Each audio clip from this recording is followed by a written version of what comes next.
Los principales vestigios de la presencia griega en la península ibérica están en la ciudad de Ampurias, pero hay más focos de interés que cada año en las distintas campañas de excavación van proporcionando nuevos datos.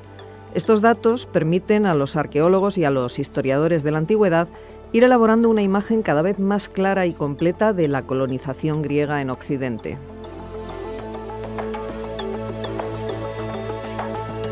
Para hablarnos de estos datos tan recientes que ni siquiera aparecen recogidos en los libros de texto, contamos hoy en Sin Distancias con Adolfo Domínguez Monedero, que es catedrático de Historia Antigua en la Universidad Autónoma de Madrid y uno de los mayores expertos en mundo antiguo de nuestro país, y con Pilar San Nicolás Pedraz, profesora de Arqueología en la UNED.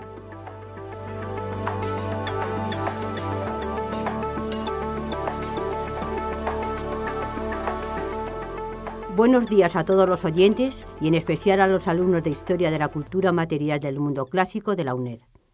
El conocimiento que hoy tenemos sobre la arqueología de los griegos es bastante desigual, ya que no todos los lugares que utilizaron para hacer sus escalas han sido objeto de la misma intensidad investigadora.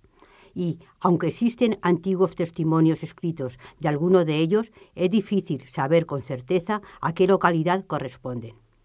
En la península ibérica, desde que se empezó a excavar en Porión, Ampurias, en 1908, la actividad científica ha sido progresiva, multiplicándose los estudios en todas las universidades españolas y en el Consejo Superior de Investigaciones Científicas, por lo que disponemos de un panorama general de conocimiento bastante completo. Hoy vamos a centrarnos en los nuevos datos sobre la colonización griega en Occidente.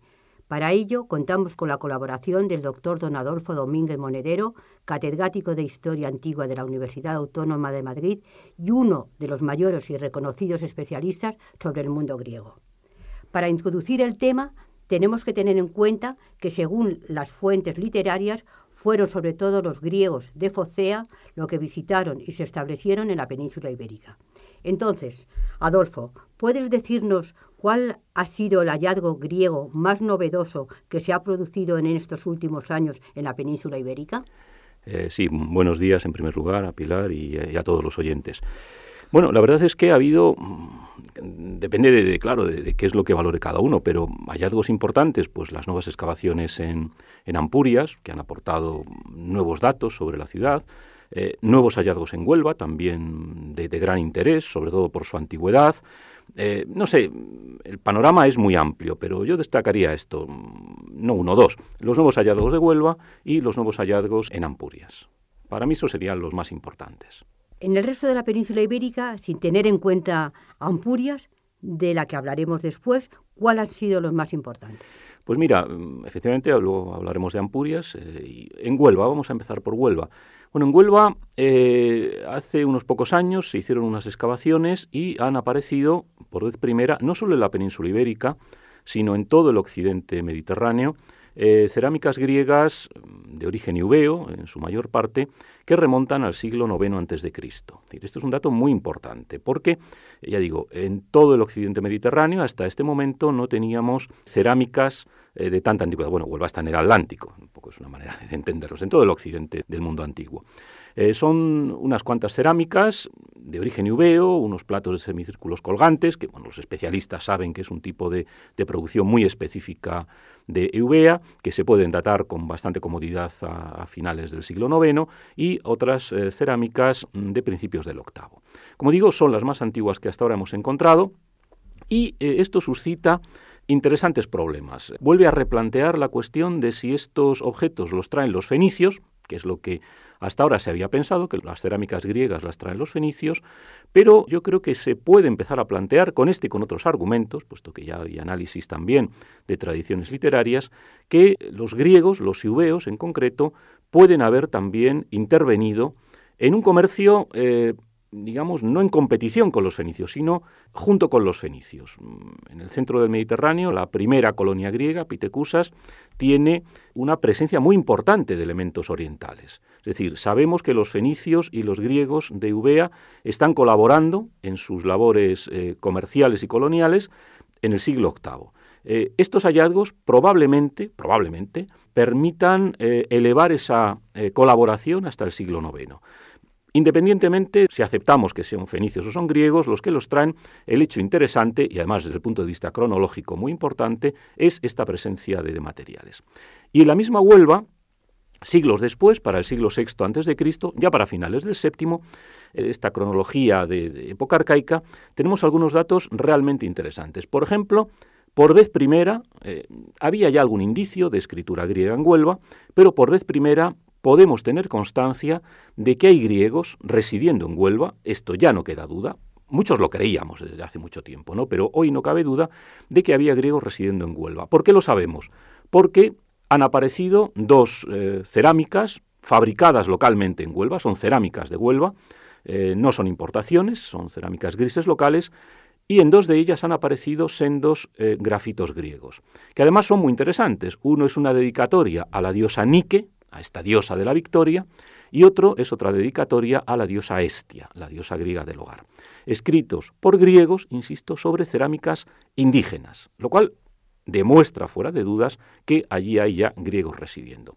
Y por último, para referirme también al panorama de Huelva, también muy recientemente ha aparecido y se ha publicado, he tenido yo la suerte de poder publicarlo, otro grafito muy interesante. En este caso es una cerámica griega, pero encontramos una inscripción que dice literalmente «Soy de Heracles». Es la primera vez que tenemos en el Mediterráneo occidental y en el Atlántico una dedicatoria a este héroe, a este dios o semidios tan importante en el mundo griego. Y esto nos da un panorama, como digo, de gran interés sobre lo que significó Huelva en este periodo entre el siglo VII final y la primera mitad del VI. Esta idea de un emporio, de un lugar de comercio abierto a muchas influencias, naturalmente a los fenicios, a griegos de distintos orígenes, a la población local, ¿no? Visualmente no son piezas bonitas, vamos a llamarlos así. Ahora, históricamente son de una importancia absolutamente extraordinaria. Yo creo que son hitos muy importantes que están empezando a cambiar, a modificar la impresión que teníamos de estos primeros contactos de los griegos con la península ibérica. Y entonces, bueno, en el resto de la península, que no sea Ampurias. Sí, pues en el resto también tenemos hallazgos de cerámicas, sobre todo, también interesantes. En Málaga, en varias excavaciones, una de ellas en un yacimiento que lleva el nombre de La Rebanadilla, que está muy cerca del aeropuerto de Málaga. Han aparecido también algunas cerámicas de esta antigüedad, de estas producciones del siglo VIII.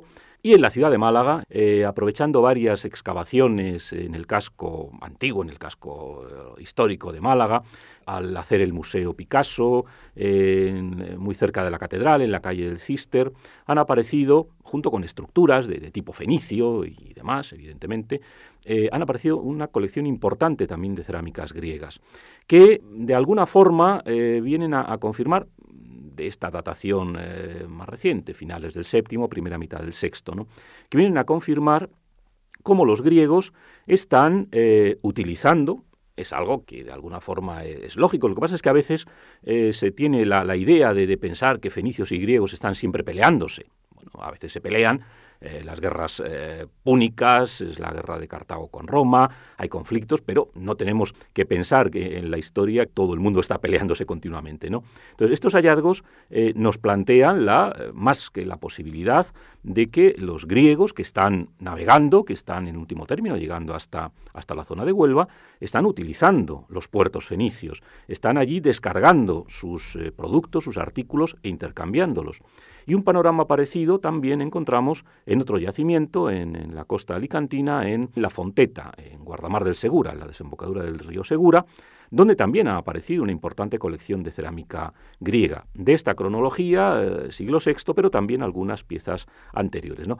Todo eso, como digo, confirma esta impresión de que los fenicios, los griegos, colaboran, sin duda compiten, claro que hay competencia, ¿no?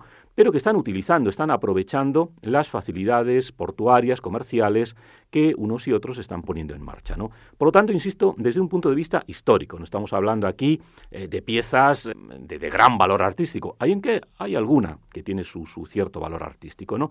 Pero desde un punto de vista histórico, arqueológico, que es un poco lo que aquí nos interesa, no la pieza como tal, sino la pieza como indicador histórico, son datos, como digo, de gran interés, que matizan mucho esta visión que a veces hemos tenido los historiadores y los arqueólogos de bloques enfrentados, ¿no? Esto lo vamos matizando poco a poco. Por eso pienso que son importantes estos hallazgos.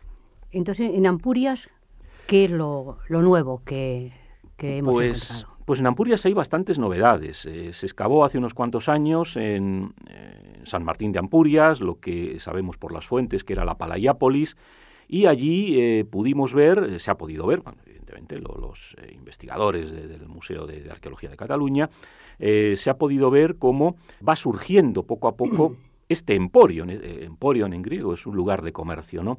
Esta pequeña isla, que hoy ya no es una isla, va recibiendo visitas desde finales del siglo VII. Hay materiales etruscos, hay materiales fenicios, hay materiales griegos, es decir, es un punto de contacto nuevamente de distintas gentes, pero a partir del 580 a.C. más o menos, parece que se constituye ya como un centro controlado fundamentalmente por los griegos. Se constituye el emporio griego, ¿no?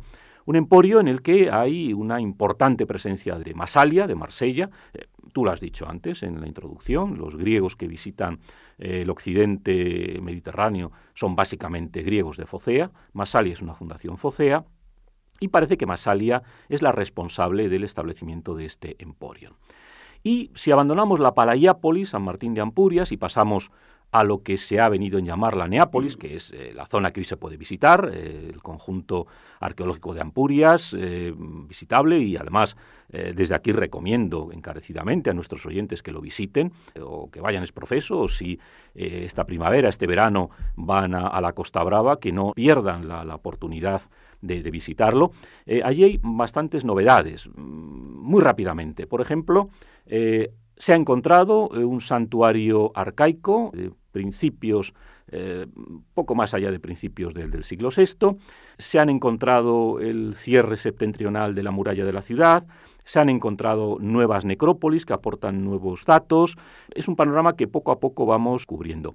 Hay indicios ya del urbanismo inicial de la ciudad, ya desde el siglo VI. Es decir, poco a poco vamos viendo cómo va creándose una ciudad griega, cómo va constituyéndose poco a poco, y con datos arqueológicos, que es lo verdaderamente interesante, una ciudad griega, ¿no? Por lo tanto, las novedades yo creo que son muy interesantes también. Entonces, para que nuestros alumnos tengan la presencia griega en la península ibérica, que en ningún libro está, quiero que me confirmes que la distribución a partir del siglo VIII de la presencia griega en España está atestiguada arqueológicamente, es decir, en esos puntos que me has dicho, ¿no? Es decir, sí, en sí. Lo que es Huelva, lo que es Málaga, lo que es Ampurias, es decir, que ya no tienen ese lapsus que tienen que encontrar a partir del siglo VI, que es donde se sabía, y en todos los manuales están así, es decir, que estos datos que nos has hablado no lo encontramos ni en nuestra Historia de la Cultura Material del Mundo Clásico, que es nuestro libro